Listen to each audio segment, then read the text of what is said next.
ও মা, শীত তো প্রায় চলেই গেল। তুমি তো এবার পাটিসাপটা পিঠে বানালে না, আমার না খুব খেতে ইচ্ছা করছে।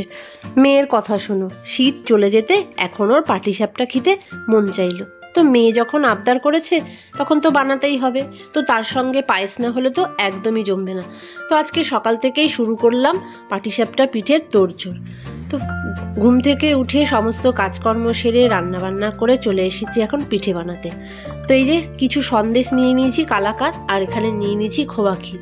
হ্যাঁ, গুড় দিয়ে তো বানাবো পায়েসটা, তবে পাটিসাপটা পিঠেটা কিন্তু আজকে মানে চিনি দিয়ে বানাবো, আর পুরটাতে দেবো অল্প করে গুড়। তো এই দেখো, এক প্যাকেট দুধ আমি কড়াইতে জাল দিয়ে শুকিয়ে সেটাকে আর্ধেক করে নিয়েছি। আর এবারে দিয়ে দিলাম কিছু সন্দেশ। তো নারকেলের পিঠেও ভালো লাগে, তবে নারকেলের পিঠে খেলে না বেশ অম্বল হয়, তার জন্য আমি আজকে ক্ষীরের পাটিসাপটা করব। তো এদিকে দেখো, গোবিন্দভোগ চালগুলো ভালো করে ধুয়ে 1 ঘন্টা ভিজিয়ে রেখে তারপর জল ঝরাতে দিয়ে দিয়েছি। হ্যাঁ, যদিও আতপ চালের পাটিসাপটা তো হয়, তবে আতপ চালের পাটিসাপটা খেতে ততটা স্বাদ হয় না যতটা গোবিন্দভোগ চালে হয়। তো আমি এদিকে কথা বলতে বলতে এই যে দুধের মধ্যে সন্দেশগুলো দিয়ে দিয়েছি, আর এদিকে দেখো আমার পায়েসও কিন্তু প্রায় হয়ে এসেছে। তো এবার গুড় দিলেই হয়ে যাবে।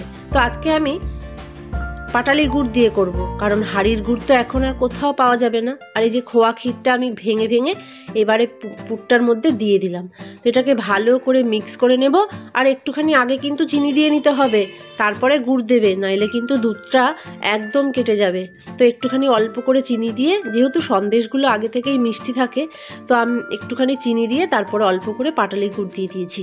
তো পুরার পায়েসটা একদম দেখো প্রায় হয়ে এসেছে। তো আর একটু শুকিয়ে গেলে এই ক্ষীরটা নামিয়ে নেব। আর ক্ষীরটা কিন্তু বন্ধুরা দারুণ সুন্দর খেতে হয়েছিল।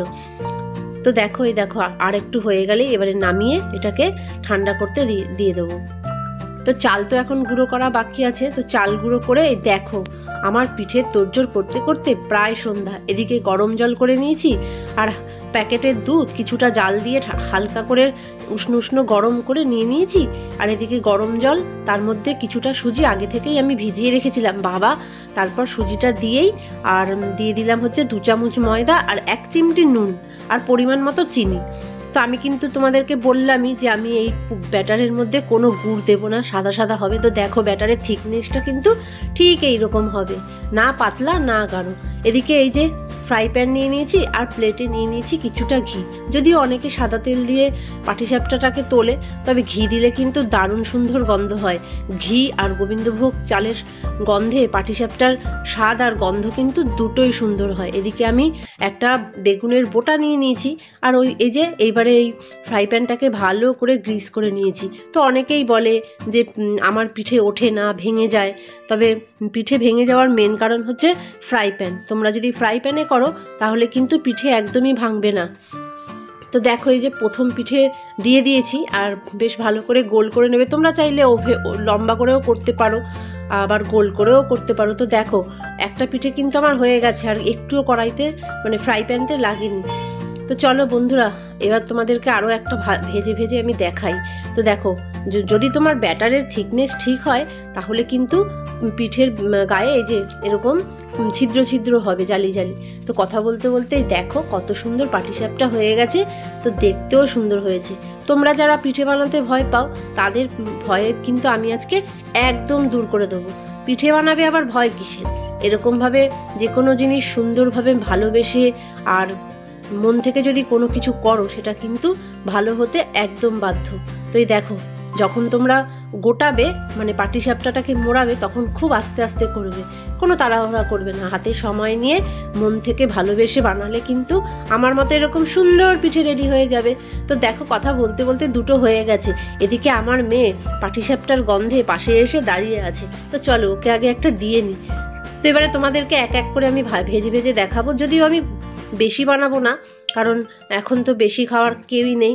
যদিও আমি এবছর শীতে জানো তো তেমনভাবে পাটিসাপটা পিঠে বানাইনি, তার কারণ আমার হাজবেন্ড তো বাইরে থাকে, আর কেই বা খাবে বলো। তো মেয়ের আবদারে আজকে কয়েকটা বানিয়েই ফেললাম। আর এইভাবে দেখো আমি পরপর অনেকগুলো বানিয়ে ফেলেছি। কথা বলতে বলতে তোমাদের সাথে গল্প করতে করতে আমার পাটিসাপটা পিঠেগুলো কিন্তু বেশ সুন্দর উঠেছে।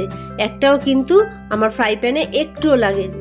তো দেখো কত সুন্দর করে আমি ভালোবাসা দিয়ে যত্ন করে বানিয়ে ফেললাম পাটিসাপটা, আর সেটাও আবার ক্ষীরের। তো আজকের পাটিসাপটার সাথে ছিল পায়েস। যদিও প্রথম বানালাম এই শীতে, তো আমি তেমনভাবে পিঠে বানাইনি। তো সামনে যেহেতু বাপের বাড়ি, তো বাপের বাড়িতেও দেবো, তার জন্য বেশ কয়েকটা বানিয়ে ফেলছি।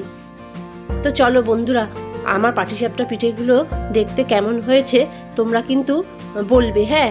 আর ভালো লাগলে আমাকে কমেন্ট করে জানাবে। আর যারা পিঠে বানাতে ভয় পাও তারা কিন্তু একদম পিঠে বানাতে ভয় পাবে না। যদি কোনো অসুবিধা হয় আমাকে কমেন্ট বক্সে জানাবে, আমি তোমাদেরকে অবশ্যই জানিয়ে দেবো কীভাবে পাটিসাপটা পিঠে বানাতে হয়। তো দেখো পিঠে কিন্তু একদম রেডি হয়ে গেছে। পিঠেগুলো কিন্তু খুব ভালো হয়েছে খেতে। থ্যাংক ইউ মা। যাক বাবা, মেয়ের আমার মন রক্ষা করতে পেরেছি, এই অনেক বেশি। তো বন্ধুরা, আমার পিঠের রেসিপিটা তোমাদের কেমন লাগলো আমাকে কিন্তু তোমরা কমেন্ট করে জানিও, আর ভালো লাগলে একটা লাইক করে দিও। টাটা।